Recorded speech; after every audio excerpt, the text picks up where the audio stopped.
Before America declared war on drugs, a different kind of war was already happening on its streets. A war built from empty factory lots, crumbling housing blocks, broken promises, and the ambition of young inner-city kids who learned one thing early. If the system had no place for them, they'd build a system of their own. From Newark to Oakland, Detroit to Harlem, Miami to the heart of Los Angeles, entire underground economies rose beneath the surface of a country in decline. And the men who built those empires weren't the villains of a movie. They were products of the world they inherited. Brilliant, ruthless, strategic, and sometimes, strangely, beloved. This is not a story about Colombia. It's not about cartels. It's about America and the kings it created when nobody was looking. So the question isn't how they got the power. It's what the rest of us were doing while they built it.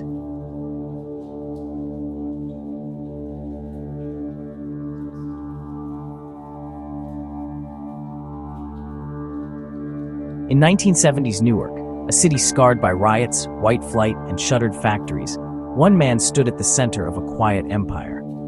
Akbar Pray, a disciplined tactician, ran his organization like a corporation long before most kingpins even understood the word. His genius was structure. While rivals flexed gold chains, Pray built a hierarchy: couriers who never met the suppliers, dealers who never met the boss, cash runners who memorized numbers but never saw a ledger. Everything compartmentalized long before the DEA knew what compartmentalization meant. He sourced marijuana and cocaine through a network of truckers and union contacts, sometimes moving product inside legitimate shipments of groceries and auto parts. While others were unpredictable, Akbar was a strategist. He created rules: no selling near schools, no bringing heat to the neighborhood, and no unnecessary violence. Akbar ran it like IBM. You messed up, you were out. You did right, you ate. Simple as that. But every empire meets a moment of fracture. For Akbar, it came when a long-trusted lieutenant flipped, not out of fear, but envy. One wiretap led to another, one raid led to two. The night the feds knocked in his door, they didn't find a reckless kingpin. They found files, coded notes, and a man who realized the game he created had finally outgrown his ability to control it. Some rulers lose their crowns to violence. Akbar Pray lost his to ambition. Not his, but the ambition he inspired in others. In East Oakland, as heroin crept through the West Coast, a young man named Felix Mitchell discovered something the city had forgotten. People will follow someone who acts like he belongs in power. Felix started small, a teenage dealer on the corner. But he noticed the gaps no one else did. The unguarded alley between two housing blocks where shipments could pass unnoticed. The overlooked bus route that could transport couriers without suspicion. The fishermen who'd bring in sealed packages from San Francisco Bay. By the early 80s, Felix was running one of the most efficient heroin pipelines on the West Coast. His crew wasn't just selling, they controlled entire corridors. If you bought dope from LA to Seattle, chances are you touched Felix's network. He was young, smart, generous, and that made him legend. Felix wasn't just feared, he was loved. People said he took care of the whole block. But legends attract storms. In 1986, rivals made their move. Felix was stabbed in federal prison, a sudden end, but the aftermath is what turned him mythic. His funeral shut down Oakland. A horse-drawn carriage, thousands in the streets. Some kids cried like they'd lost a father. As his casket rolled through the neighborhood, people whispered the same question. How did a young man from the projects become bigger than Oakland itself? Power can be born from pain. And sometimes the hero a community crowns is the one the rest of the world calls criminal. If the 1980s had a soundtrack, Detroit played it loud, and Maserati Rick was the one turning up the volume. Richard Carter wasn't just a dealer. He was Detroit charisma personified. White suits, diamond rings, a fleet of cars that made the police look twice. He sold heroin and later crack, but what he really trafficked was the idea that you could rewrite your life overnight. His operations stretched across neighborhoods, fueled by alliances with Detroit's most feared crews. Rick paid well, treated his crew with loyalty, and made the streets feel like a stage. But fame is gasoline in the drug world, and Rick drenched himself in it. When rival crews felt overshadowed, the city braced for the inevitable. The first hit came quick.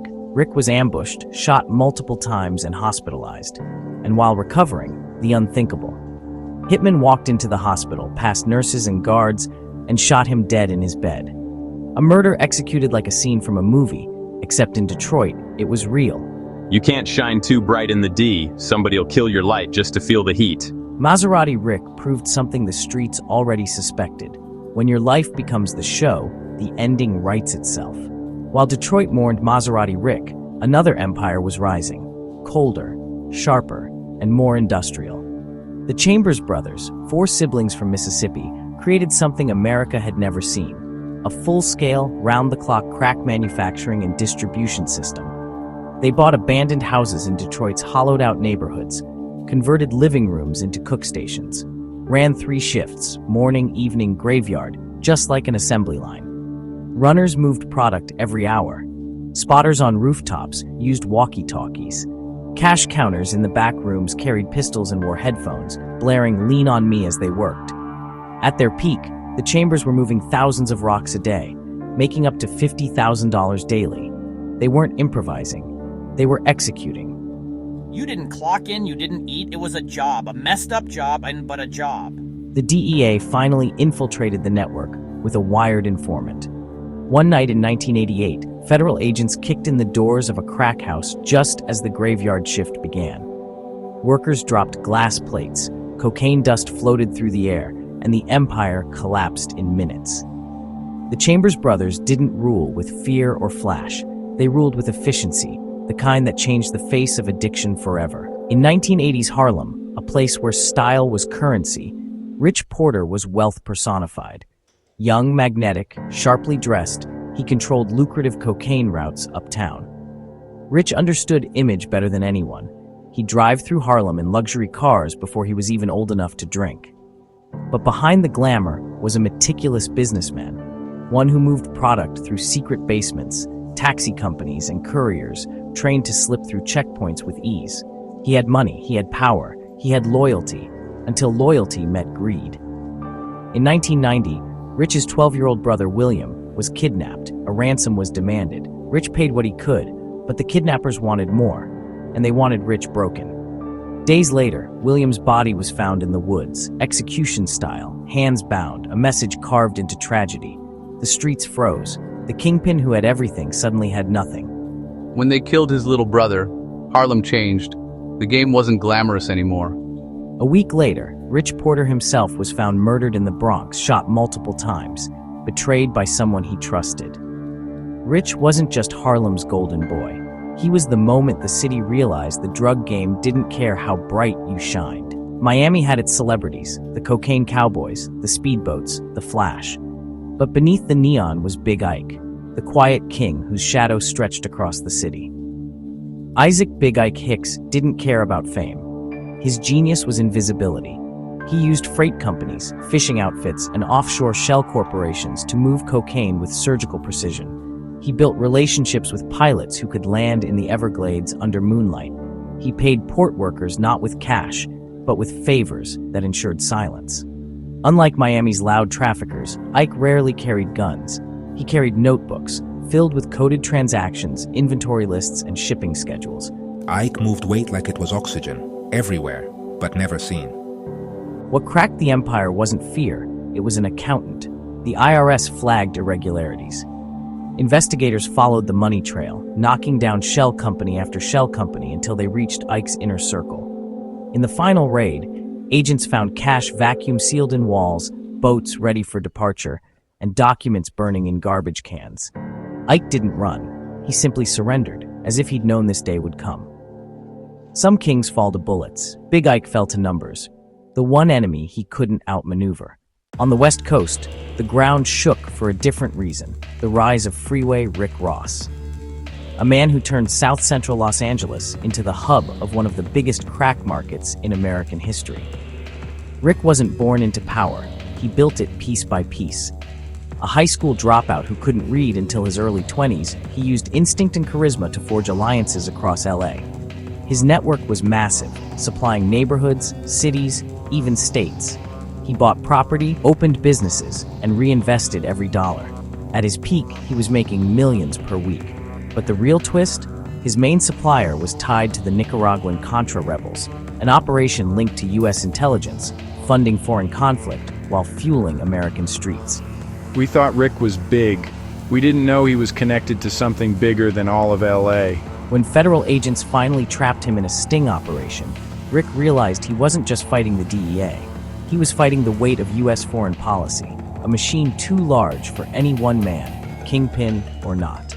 Convicted and facing life, Rick did the impossible. He taught himself to read in prison, found errors in his own indictment, and used the law to reduce his sentence. Rick Ross didn't just build an empire, he exposed one, and showed how deeply the streets and the system were intertwined. 7 men, 7 empires, 7 stories of brilliance twisted by circumstance, opportunity, and the hunger to rise above the world they were born into. When their empires fell, the newspapers called it victory. But the truth is more complicated. The drugs didn't vanish, the poverty didn't vanish, the violence didn't vanish. The only thing that changed was the names. These men weren't heroes. They weren't demons. They were mirrors, reflecting a country at war with itself. So the real question isn't why their empires collapsed, it's why so many others rose in their place, and what that says about the America we built and the America we still live in.